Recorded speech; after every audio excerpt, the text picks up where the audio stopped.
Hello, ghouls. Welcome to my show, Shrouded in Darkness. I am your true crime obsessed host, Marlena, and I'm glad you've joined us today for our third episode. As always, we will begin our show with our disclosure. All the stories that I share will contain material that I have personally researched. Some of that material will be disturbing. And along with what I research, I will also be sharing my own thoughts and opinions on the case. At no point is it our intention to ever offend or upset anyone. Our goal at Shrouded in Darkness is to educate, discuss, and bring fresh light to cases. When we are able to, we will definitely put focus towards the victims because those are the names that should always be remembered. One other note on this case, there are going to be some names I struggle pronouncing, so please forgive me for any of those errors. Today, we are diving into the case of Amy Bishop. And like we usually do, we're going to start on Amy's background. She was born on April 24th, 1965, to Samuel and Judith Bishop. Her mother speaks very highly of her, talking about how bright of a child she was. Amy enjoyed playing the violin. She excelled in school. She was very goal-oriented, and she was very interested in how things worked. Overall, it just kind of sounds like Amy was a great person. Born and raised in Massachusetts, she studies at Northeastern University in Boston and later earns her PhD in genetics at Harvard University. While Amy was attending Northeastern, she would participate in a D&D game. And those not familiar with D&D, it is it stands for Dungeons and Dragons. It is a tabletop role-playing game that can actually go on for a very long time. A lot of people that I know that play it, they have like weekly or monthly game meetups, basically. It involves a lot of creativity. So Amy attends a D&D game, and this is where she meets Jimmy Anderson. She actually ends up marrying Jimmy Anderson in 1989, and they do have 4 children. One quick note, for some reason, she refers to Jimmy as James. So that is the name that I will be using. It seems like nobody else referred to him as James, not even his own family. But again, like I said, for some reason, that's what she chose to call him. So James will describe Amy as a very driven person and a very caring and devoted mother. Before we get into the main case of this story, I want to look at a couple of incidents that occurred early on for Amy. And what's interesting is some of these situations don't really come about until Amy is already incarcerated for the later case. So a lot of this, when it happened, they weren't red flags like they should have been. So the first incident happens in 1986. Amy is at home with her mother and her brother. Her brother's 18 years old. They're all at the home that they share, and she ends up shooting and killing her brother. Her and her mom, they share testimonies to the police, and the shooting is declared as an accident.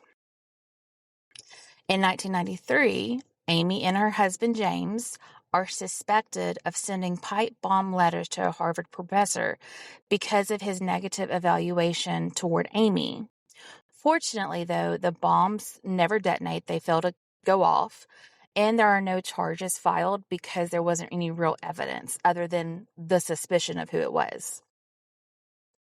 In 2002, Amy is charged with assaulting a woman at a restaurant. It was over the woman taking the last booster seat. And this happened again at a restaurant. It was IHOP. Amy pleads guilty. She receives probation as her punishment. It's suggested she takes anger management classes, but she does decline that. As we move on to the next year, we get a little closer to our main case. In 2003, Amy joins the faculty at the University of Alabama in Huntsville. She is the assistant to a biological science professor. She teaches 5 classes, and she is also a researcher to help UAH earn grant money. Colleagues and students describe Amy in very similar ways. They talk about her as having strange tangents, very poor teaching skills, and rather erratic behavior. One person even states that she's basically out of touch with reality. During her time at UAH, students started a petition to have her removed from the school. Unfortunately, from what I can see, nothing was actually done with this. And it's believed that she kept her job for as long as she did because of her role as a researcher. As in that role, she actually did bring in money to the school, so it helped them. In 2009, Amy applies for tenure, but is denied.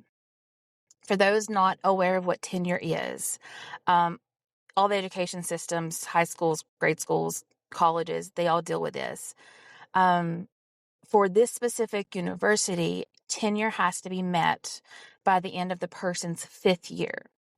And if they are denied tenure, or they, for some reason, don't apply for it, then their contract is not going to be renewed. That's just kind of how they do things there. So what this means for Amy is it's 2009, her tenure is denied. So as of March 2010, she will no longer be teaching at the University of Alabama in Huntsville. So, of course, we know by this point, Amy seems to be a little different and she is very determined. She ends up fighting this. She appeals the case, she hires a lawyer, etc. And she feels that she exceeds the qualifications for tenure. But despite her efforts, the committee's decision does not change. She is still denied, and she will no longer be at the university come the following school year. We fast forward to several months later in February. We're looking at February 12th, 2010. Amy teaches one of her classes at UAH, and then she attends the faculty meeting for the biology department. So everything is just a normal day. Students even say it's a normal day. So knowing that her term is almost over, it's a little strange that she chooses to attend a faculty meeting. But still, she goes, no big deal. So I'm going to paint you a small picture. The meeting is inside of a conference room. They're on the 3rd floor of a building. In attendance, we have about a dozen professors and staff members. It's a mixture of men, women, different ages. Everyone's eager to discuss the budgeting and schedules for the following term. They are gathered around an oval table. They take their seats. Amy is seated near the head of the table, which is the closest seat to the door. And this room only has one door. Bear that in mind. Amy sits. She quietly listens to the others as they go through the agenda. Unbeknownst to anyone, Amy is holding a concealed handgun. About 30 or so minutes into the meeting, she opens fire, starting with the person closest to her. And she just continues shooting around the table, one person after another. The people in the room that survived, they actually say that she kind of shot with purpose. It was very almost execution style. She had her targets. She aims at her targets. She was very focused. She ends up killing 3 people, and she injures 3 others. And again, this is people from the school. These are staff members and professors, fellow colleagues. So during all this commotion, obviously, like I said, Amy is in front of the one door in the room, so nobody can really escape. They choose to hide under the table and, these kind of things. There was one person, a biochemistry professor named Deborah Moriarty. She actually was the one that kind of helped stop Amy. She starts questioning Amy, trying to talk to her. Amy turns the gun to shoot Deborah, but it jams. So Deborah takes that moment to rush Amy, along with a few of the other people. They rush her, they push her out the door, they close the door, they lock it, they barricade it. And then they attend to, those that have been injured. So they're in utter chaos in this conference room, trying to figure out who's hurt, who's okay. Meanwhile, Amy just casually walks downstairs. She goes to the ladies' restroom. She cleans herself up. She takes the gun and her bloodstained blazer and tosses it into a trash can. She then walks to a nearby lab or classroom. She borrows a phone from the student to call her husband. Now, this was an everyday routine for Amy. Whenever she was done with her classes or her workload, she would call her husband, James, to come pick her up. So that's what she's doing. She's calling her husband to let him know that her day is over. He can pick her up now. So, again, casually, like nothing is wrong, Amy goes to exit the building. Only the police are already waiting on her. She is immediately arrested and taken into custody. Now, I will say, before the trial and everything, the families of the victims did sign a petition. They did not want the judge to seek death penalty. They felt like there had already been enough loss. There had already been enough bloodshed. They didn't want her to go through a death penalty. That was their choosing. And on September 24th, 2012, so we're looking at over 2 years later, Amy is found guilty and she is sentenced to life in prison without the possibility of parole.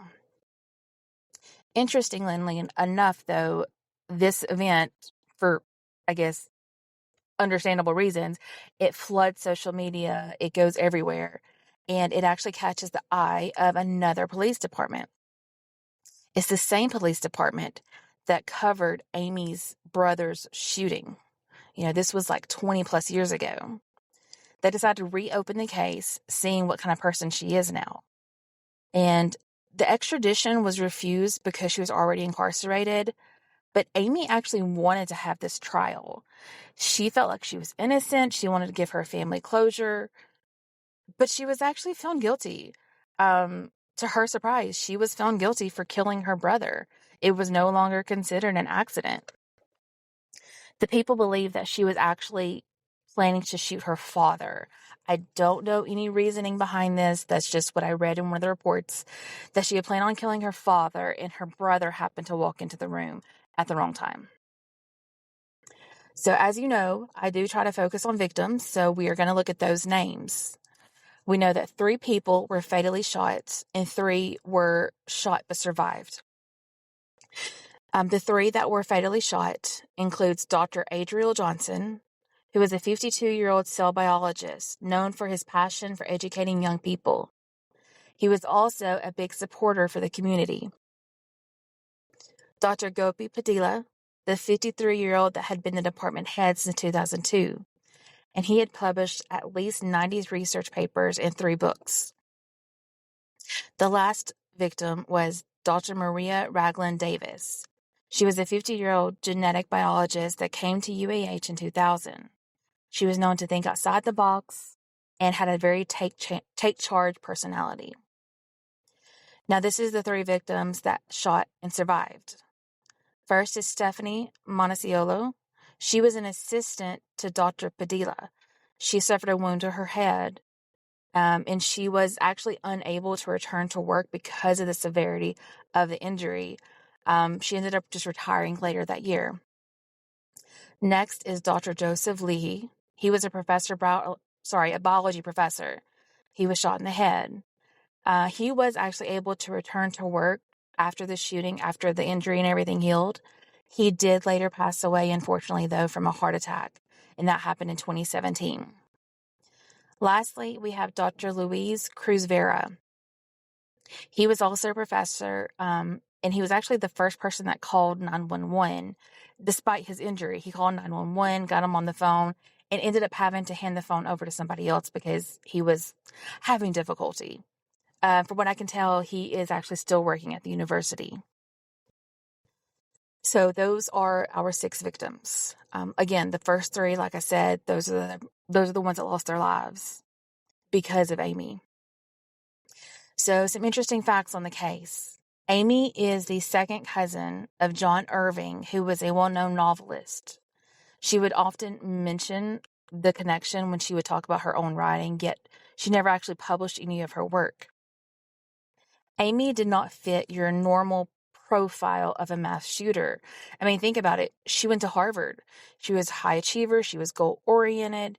And at the time that this happened, she didn't have an official record of criminal behavior or drug use or anything like that.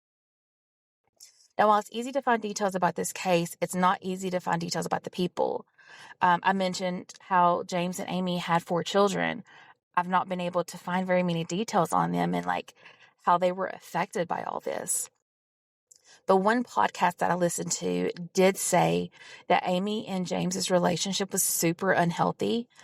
Basically, he gave up everything so that way Amy could follow her goals and her dreams. That was his focus, was just to make sure she got whatever she wanted out of life. And also this included him basically cutting ties with his family, with his own parents. He didn't have a whole lot to do with them after Amy. Obviously, this is a very devastating case. And I've lived in I've lived in Alabama my entire life. And I've never actually heard about this story until I started writing true crime articles. And what's baffling to me is I came really close to attending UAH. Had I gone, I would have been there at the same time Amy was. And that's just, God, that just gives me chills thinking about it. Looking at all the details we know, now that we know those first off red flags of the shooting her brother, assaulting a lady over a booster seat, sending pipe bombs, like all these little things. Like I said, those were all red flags. So I don't feel like Amy just suddenly snapped one day. I think she had little doses of evil, like all through her life. They were just ignored for some reason. I just can't imagine. Despite how many cases I've looked up, that I'm always surprised at how people can be. So anyway, this wraps up today's case. If you have any details worth sharing, please reach out. One final note, I will share my sources for today's research. We used Wikipedia, The New Yorker, NPR, and ABC News. As always, thank you so much for joining us. We hope you enjoyed today's case. Please connect with us on social media. You can follow us at Shrouded in Darkness on Instagram. Don't forget to let me hear your feedback, share your show ideas, ask your questions. I'd love to hear from you. You can catch next week's show where we will be diving into the life of Daniel Lee Seibert. It's another Alabama case. So until next time, ghouls, we'll see you later.